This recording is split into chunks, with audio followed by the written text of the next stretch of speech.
उनकी बात आपको सुनवाएंगे, लेकिन पहले सुहेल की बात करेंगे, उनके पास एक बड़ी खबर है। सुहेल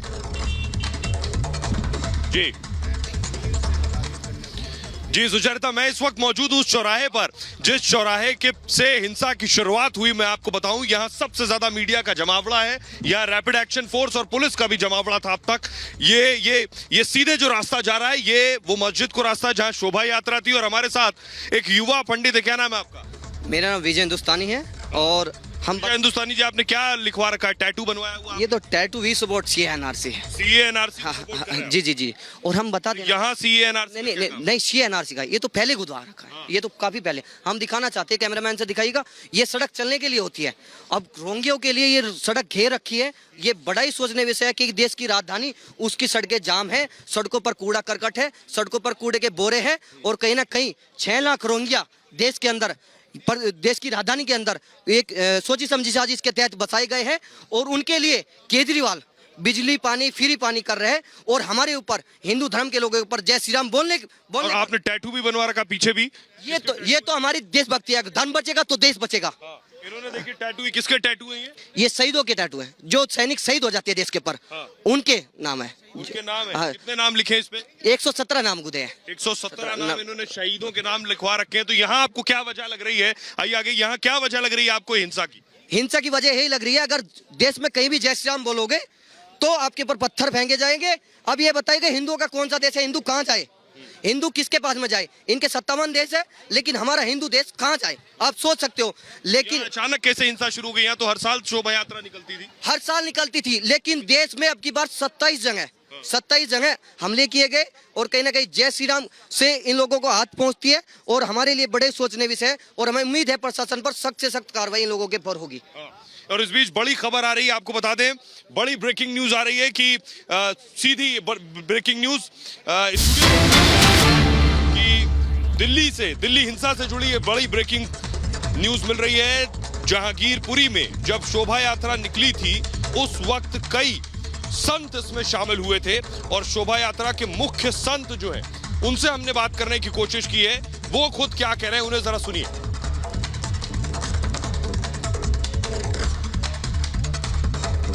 बाबा हैं जो पूरे जो शोभा यात्रा यहाँ से निकली थी उसको लीड कर रहे थे, वो उस वक्त साथ में थे। बाबा, मैं आपसे समझना चाहता हूँ कि क्या हुआ था पूरा मामला, अगर आप बताएं।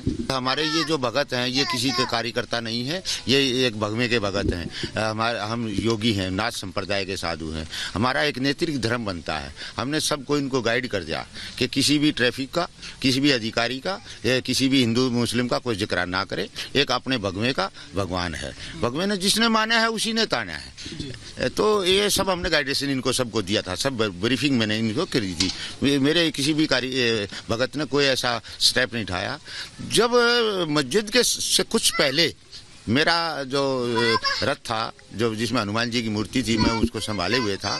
तो जो मेरा क्रम था मैं वो कर रहा था, वो मस्जिद के सामने था। तो पीछे से एकदम से भगदड़ सी मच गई, क्योंकि मेरे जो भगत है वो भागने शुरू हो गए। अभी इनके पास कोई हथियार तो था नहीं। ये तो जय सिया राम राम के भगत है, उनको हथियार की क्या जरूरत है? तो मैंने कहा भाई क्या हुआ? मैं रथ छोड़ नहीं सकता क्योंकि मूर्ति पकड़े हुए था। तो ये पंडित जी थे मेरे साथ, एक भगत, ये 2-3 और थे।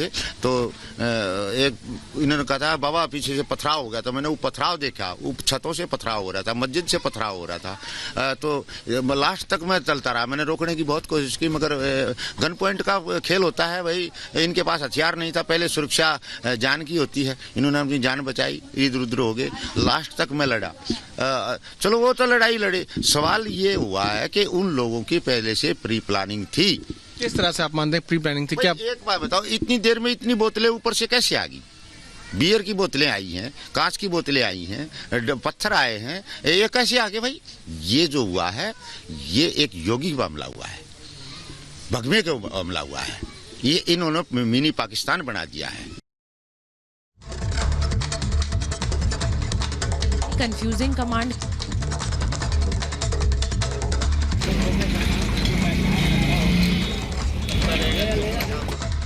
कि रिपब्लिक भारत से बोले हैं सब इंस्पेक्टर मेधालाल, यानी कि वही इंस्पेक्टर जिन्हें गोली लगी, उनके बारे में आपको बता रही हूँ। उनसे बात की है रिपब्लिक भारत ने, और सब इंस्पेक्टर मेधालाल ने रिपब्लिक भारत से बात की है। और उन्होंने कहा है कि पुलिस ने बचाने की कोशिश की, फायरिंग हुई, हुई। ये सब इंस्पेक्टर मेधालाल का बयान है। यानी आपको बता रही हूँ कि पुलिस ने किस तरह से बयान दिया है। मेधालाल गोली लगी, सब इंस्पेक्टर मेधालाल, उनसे रिपब्लिक भारत ने बात की है और वो कह रहे हैं कि पथराव हुआ था, उन्हें गोली लगी। उन्होंने ये भी कहा कि पुलिस ने बचाने की कोशिश की है, कई राउंड वहां पर फायरिंग हुई है।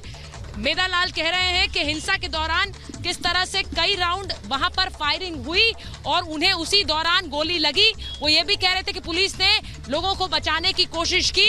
आपको बता रही हूं कि हिंसा में एसआई सब इंस्पेक्टर मेधालाल घायल हुए हैं और उन्हें गोली लगी है और एफआईआर में भी इसका जिक्र किया गया है और गोली चलाने वाले शख्स को पुलिस ने गिरफ्तार भी कर लिया है, ये भी आपको बता रही हूं। तो बड़ी खबर इस वक्त आपको रिपब्लिक भारत बता रहा है। एसआई मेधालाल जो कि रिपब्लिक भारत से बात कर रहे हैं, एक बार सुनवा देते हैं आपको क्या कह रहे हैं। सर क्या हुआ कल, अगर आप बता सके दर्शकों। कल मैं अभी बताया ना, जैसे कि सी ब्लॉक में वो जुलूस निकल रहा था। पहले भी 2 प्रोसेस निकल चुके थे, 2 शोभा यात्रा, उसमें कुछ भी ऐसे कोई बात भी नहीं हुई थी। बाद में लास्ट में तीसरा निकल रहा था, सी ब्लॉक के सामने आके बहस होने लगी उनके आपस में।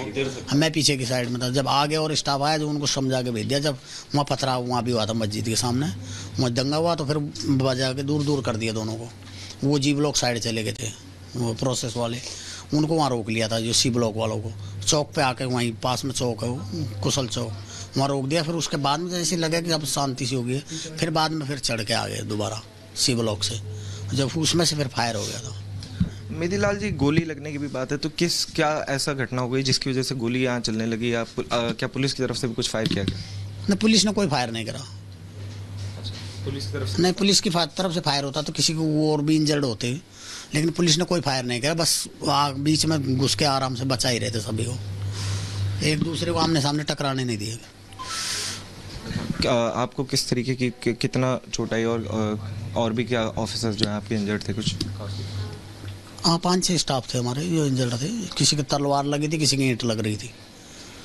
कहाँ से शुरू हुआ विवाद, किस तरीके से, अगर थोड़ा सा बता पाएँ तो? कल आप थे, प्रोसेस में ड्यूटी थी, उसके बाद सी ब्लॉक मस्जिद से शुरुआत हुई थी और पहले तो आ रहा था शांति से, सी ब्लॉक मस्जिद के पास में से वहीं से शुरुआत हुआ था झगड़ा। सरकार दिल्ली पुलिस की तरफ से आपको इंटीमेट किया गया बाद में जब आपके चोट वगैरह लगी उसके बाद? नहीं, डॉक्टर साहब ने 3 दिन का मेडिकल दिया, ओपीडी में बुलाया 3 दिन बाद में। उन्होंने जो एक्सरे देखने के बाद में कहा कि अभी हड्डी में आर पार होगी ना गोली है, बाद में एक्सरे में बाद में दोबारा फिर करेंगे 3 दिन बाद में। और इस बीच बड़ी खबर आ रही दर्शकों